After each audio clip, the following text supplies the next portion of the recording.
तुलसीदास का जीवन परिचय एवं काव्य। गोस्वामी तुलसीदास का जीवन परिचय एवं काव्य। अच्छा, गोस्वामी तुलसीदास का जन्म कहाँ हुआ था? ये किस काल की कवि?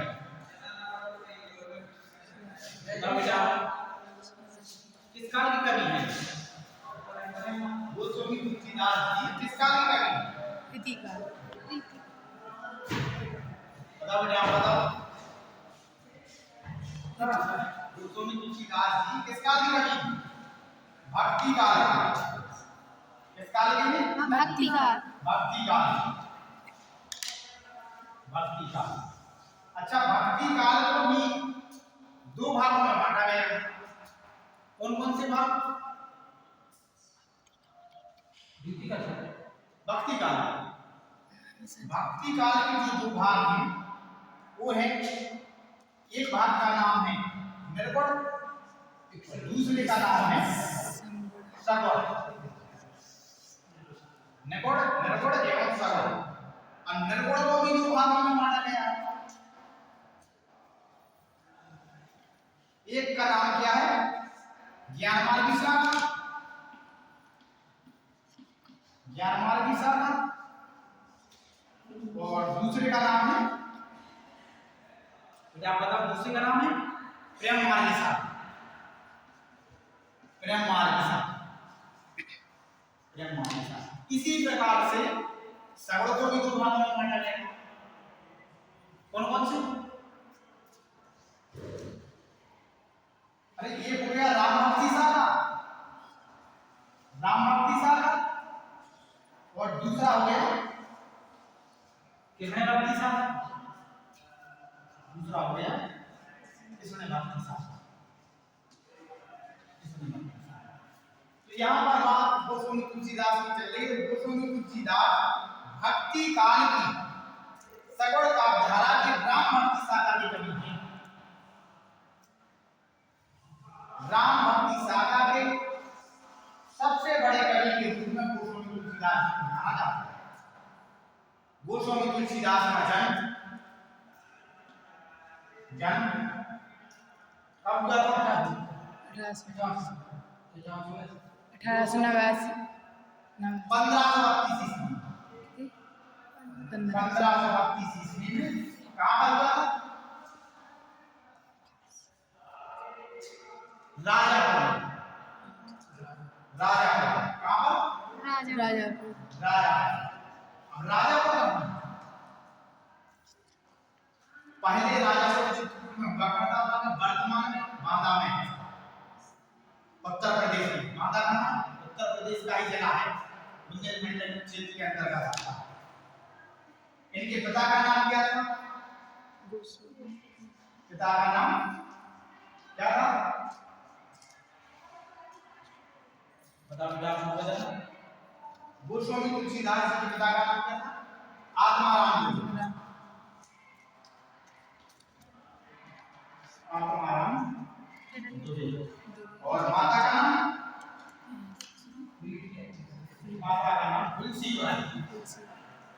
तुलसीबाई। तुलसीबाई।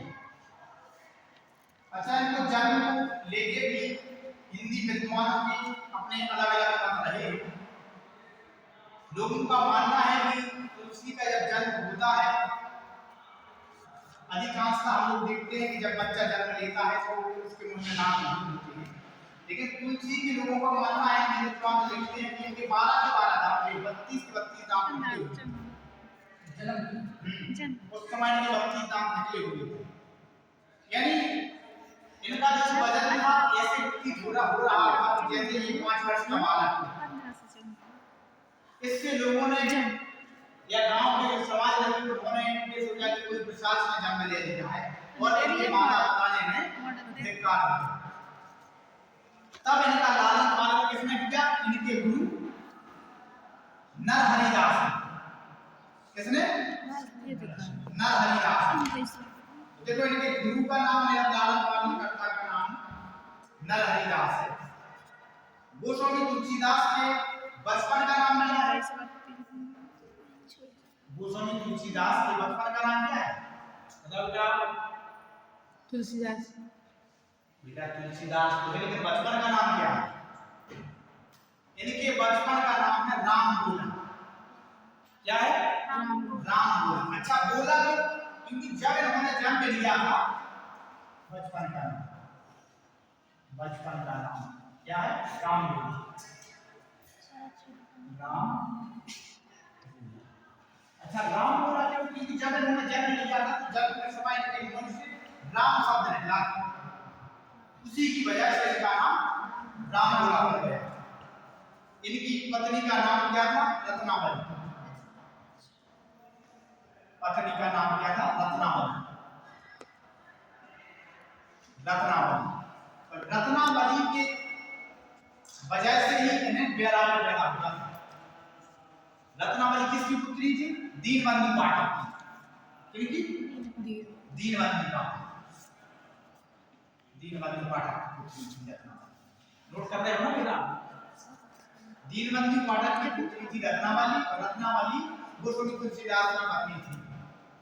प्रकरण में बताया गया है कि जब रत्नावली अपने मायके चली जाती है और यहाँ गोस्वामी तुलसीदास आते तो देखते हैं तो नहीं है, रात की आंधी तूफान ने बरसात का सामना करते हुए नदी पार करके रत्नावली के पास पहुंच जाते हैं। जब वहां रत्नावली इस परिस्थिति में इन्हें देखती है तो क्रोधित होती है, गुस्सा होकर उन्हें बहुत बुरा बोल देती है और उन्हीं के शब्दों से उन्हें ठेस पहुंचती है और वहीं से उन्हें वैराग्य पैदा हो जाता है। वहां से वो तमाम क्षेत्रों का भ्रमण करते हुए प्रयाग, चित्तूर, काशी, तमाम तीर्थ स्थानों का भ्रमण करते हैं। वहीं गए रहते ही रचनाओं का वर्णन करते हैं। अच्छा इनके द्वारा रचित सबसे बड़ी रचना क्या है? रामचरितमानस महाकाव्य। महाकाव्य क्या है? रामचरितमानस। अच्छा रामचरितमानस कौन सी डेट में लिखा गया था? 1574। अच्छा इसको लिखने में कितना समय लगा? लिखने में कितना समय लगा? 2 वर्ष 6 माह और 27 दिन। 2 वर्ष 6 माह 27 दिन का समय उन्हें इस रचना को पूरा करने में व्यतीत होता है। इनकी और रचनाएं रामलला लाइची, बैराग संदीपनी, रामलला लाइची,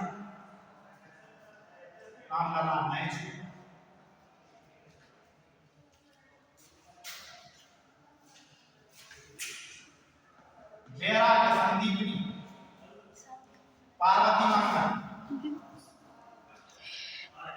जानकी मंगल। अच्छा रामचरितमानस के अलावा भी एक काव्य का वर्णन हमें महाकाव्य का वर्णन इनके कविता संग्रह में, काव्य संग्रह में देखने को मिलता है। वो क्या है? विनय पत्रिका। क्या है? विनय पत्रिका। विनय पत्रिका का वर्णन भी इसमें महाकाव्य की दृष्टि से इस काव्य में मिलता है। परीक्षा की दृष्टि से या वनडे एग्जाम की दृष्टि से या हमारी परीक्षाओं की दृष्टि से भी यहाँ एक प्रश्न बनता है कि रामचरितमानस की भाषा क्या है? क्या है रामचरितमानस की भाषा?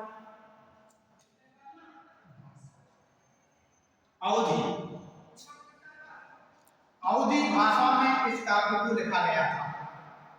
दूसरा प्रश्न यहाँ से होता है विनय पत्रिका से। विनय पत्रिका की भाषा क्या है? बताओ विनय पत्रिका की भाषा क्या है? क्या सर? विनय पत्रिका। विनय पत्रिका को ब्रज भाषा में लिखा गया। तो विनय पत्रिका की जो भाषा है वो क्या है?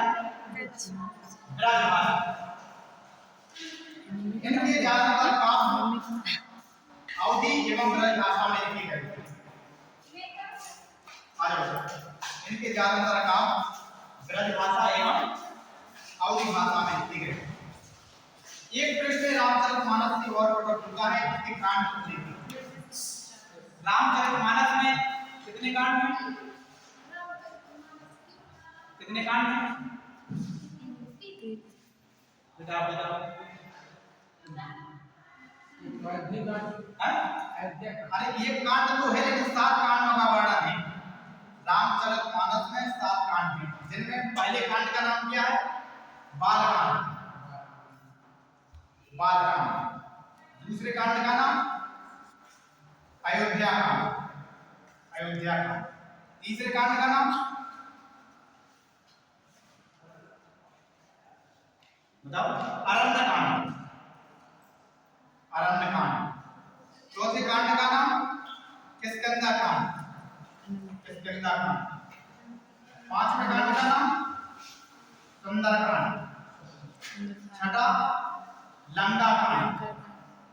और जो सातवां रहता है, 7वां कांड है उत्तरकांड। उत्तरकांड। पहले कांड में